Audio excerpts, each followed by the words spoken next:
Operation করছে। ইয়ে নিজের বয়স মাত্র ১২ বছর, অথচ তার পেটেই বড় হচ্ছে আরেক শিশু। বলছে 5 মাস হলো 1 সপ্তাহ বলছে ওরা। ভুক্তভোগী পরিবারের অভিযোগ, ৬ মাস আগে দিনাজপুরের ফুলবাড়ী উপজেলায় একই এলাকার নূর ইসলাম ধর্ষণ করেন শিশুটিকে। বিষয়টি গোপন রাখতে দেয়া হয় হত্যার হুমকিও। সন্ধ্যাবেলা পান আনতে গেছিলাম। পান আনতে যায় আমাকে অমন করে মুখ চাপাতে ধরে নিয়ে গেছে। নিয়ে যায় আমি চিল্লাতে যাচ্ছি, চিল্লাতে দেয় না। আমাকে মারামারি করেছে, সেজন্য কাকু বলি না। আমাদের বাসায় নিয়ে আমি একটু চুপ করে পরীক্ষা করছি, করে তারপরে দেখতেছি 2টা করছে।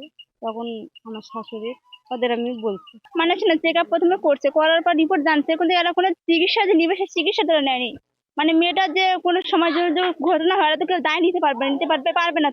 অভিযোগ উঠেছে, সপ্তাহখানেক আগে স্থানীয়দের মাধ্যমে মীমাংসার নামে ঘটনা ধামাচাপা দেওয়ার চেষ্টা চলে। যে মেয়েটার গর্ভবতী 6 মাস, আমি কি করবো চিন্তা ভাবনা করে দেখলাম যে না, এই মেয়ে তো এখন পোস্টমর্টম করলাম মেয়ে আমার মারা যাবে, সেজন্য দৌড়া ফিরে ওই চ্যাংড়ার সাথে বিয়ে দিয়ে দিচ্ছি।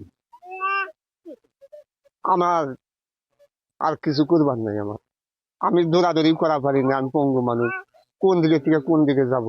পুলিশ বলছে ধর্ষণের ঘটনায় আইনি ব্যবস্থা নেওয়া হবে। আমরা কি এই সংক্রান্ত একটা নারী ও শিশু নির্যাতন দমন আইনে মামলা নিব।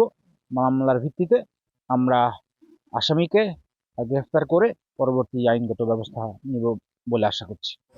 অপরাধীকে দ্রুত আইনের আওতায় এনে উপযুক্ত শাস্তির দাবি ভুক্তভোগী পরিবার ও এলাকাবাসীর। Desk report, star news.